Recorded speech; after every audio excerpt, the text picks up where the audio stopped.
రైతు సోదరులకు నమస్కారం. ప్రతి బుధవారం 6 గంటల 20 నిమిషాలకు మోండాలే సంస్థ కోకో సాగు విధానాలపై సమర్పిస్తున్న ప్రత్యేక కార్యక్రమానికి స్వాగతం. కోకో మొక్క గుబురుగా పెరగాలన్నా, అధిక దిగుబడినివ్వాలన్నా మనం పాటించాల్సిన అతి ముఖ్యమైన యాజమాన్య పద్ధతి కొమ్మ కత్తిరింపు. దీనినే ప్రూనింగ్ అంటాం. కాపునిచ్చే కోకో తోటల్లో కొమ్మ కత్తిరింపుల గురించి గత వారం తెలుసుకున్నాం కదా.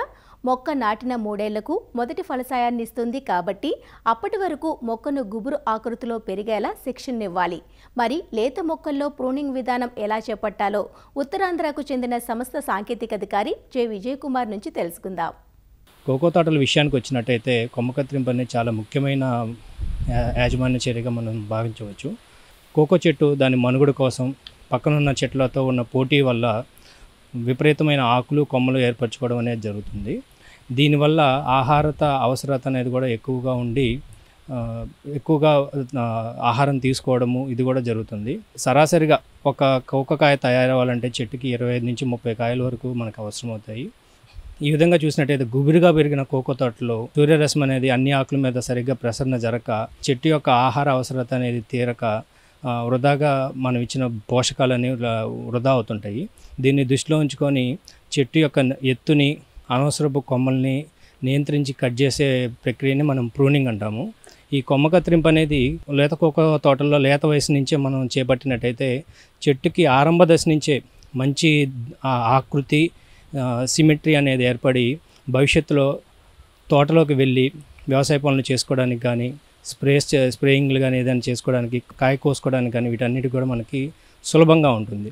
కాబట్టి మొదటి 3 సంవత్సరాల్లో మనం కోకో తోటలో చేపట్టే కత్తిరింపుల మీద భవిష్యత్తులో దీని దిగుబడి ఆ చెట్టు యొక్క దృఢత్వం అనేది ఆధారపడి ఉంటుంది. కాబట్టి కొమ్మ కత్తిరింపుల్లో ఎటువంటి అలసత్వం వహించకుండా సరైన పద్ధతుల ద్వారా కొమ్మ కత్తిరింపు కానీ చేసినట్టయితే కోకో తోటలో మంచి దిగుబడి అనేది మనం ఆశించవచ్చు.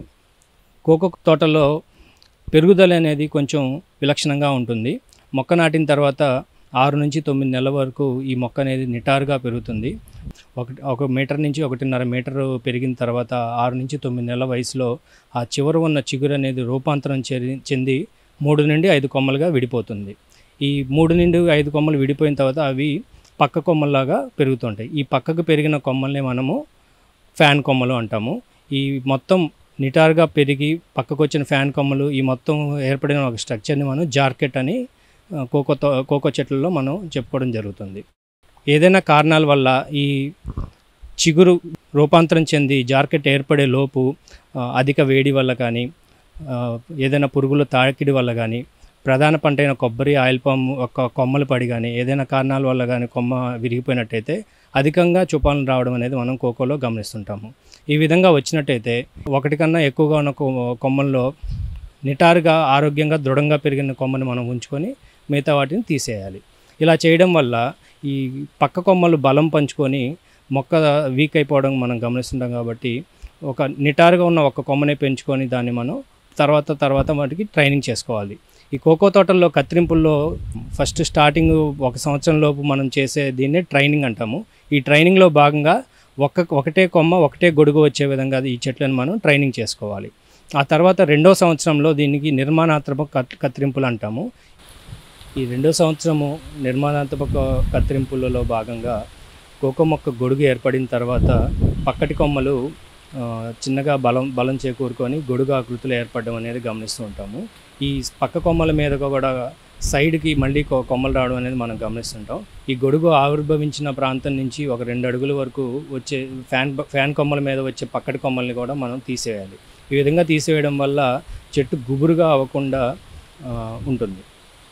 దీనివల్ల భవిష్యత్తులో చెట్టుకి సరైన ఆకృతి అంటే ఒక ఛాంపియన్ గ్లాస్ రూపంలో ఆకృతి ఉండి చెట్టు మధ్యలో నుంచి మొదల మీదకి ఎండపడుతూ చెట్టు సరైన విధంగా ఉండడం వల్ల ఈ పూత కాత అనేది ఆరోగ్యంగా ఏర్పడుతుంది. ఈ కోకో చెట్లలో జార్కెట్ ఏర్పడడం అనేది నీడ యొక్క లభ్యత బట్టి ఆహార లభ్యత అంటే పోషక లభ్యత నీటి యాజమాన్యం బట్టి ఇలాగా చాలా కారణాల వల్ల దీని గొడుగు ఎత్తు అనేది నిర్ధారించబడుతుంది. ఏదైనా కారణాల వల్ల ఈ గొడుగు అనేది తక్కువ ఎత్తులో కానీ ఏర్పడినట్టయితే ఈ కోకోకి సహజంగా అంతస్తులుగా పెరిగే ఒక గుణం ఉంటుంది. ఇందులో భాగంగా తక్కువ ఎత్తులో గొడుగు ఏర్పడిన మొక్కలలో కింద నుంచి మరొక చుప్పాన్ని కానీ మనం వదిలేసినట్టయితే ఇది మొదట ఏర్పడిన అంతస్తు కన్నా పైకి వెళ్ళి స్థిరపడి బలమైన ఒక దృఢమైన జాకెట్గా ఏర్పడి చెట్టు మనం ఆశించిన ఎత్తులో పెరగడం అనేది జరుగుతుంది.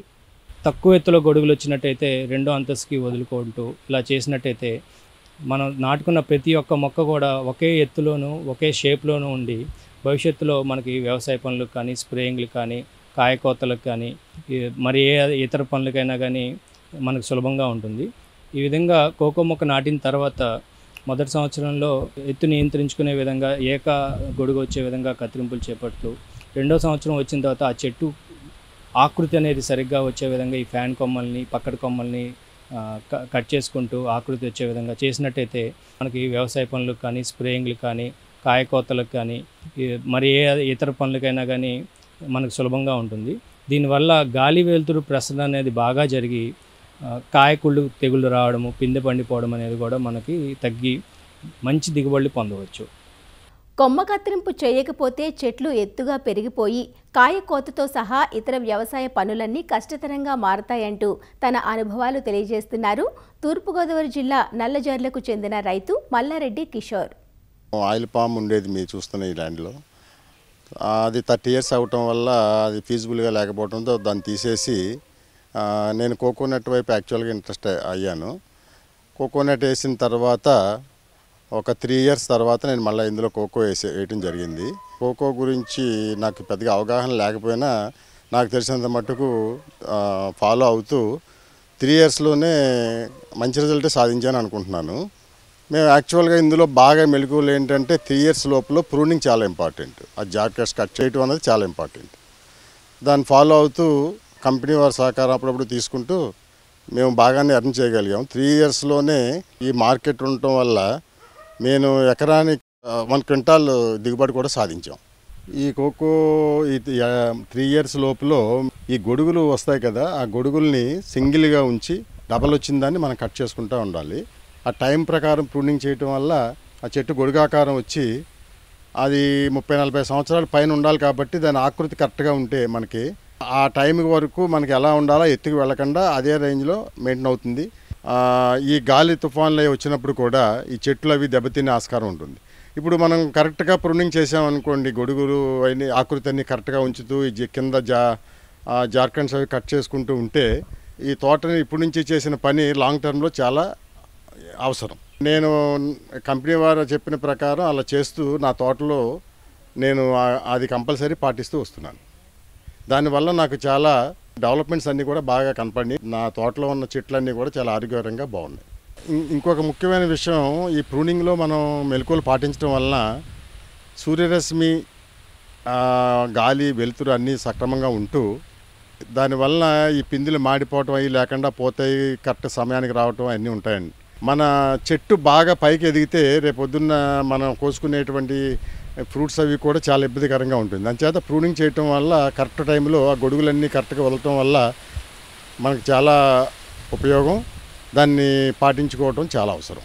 ఈ ప్రూనింగ్ చేయటం వల్ల ఇంకో ఉపయోగం ఏంటంటే మనం చుట్టుపక్కల అంతర పనులు చేసుకోవడానికి కానీ, మందులు వేసుకోవడానికి కానీ, స్ప్రేయింగ్ కానీ అన్నీ కూడా చాలా అనుకూలంగా మనకి ఫ్యూచర్లో మనకి ఇబ్బందులు ఏమి లేకుండా చాలా బాగుంటుంది. వచ్చే బుధవారం ఉత్తరాంధ్రలో కోకో తోటల సాగు విస్తరణ గురించి 6:20 ప్రసారమయ్యే కార్యక్రమంలో తెలుసుకుందాం. అంతవరకు సెలవు, నమస్కారం.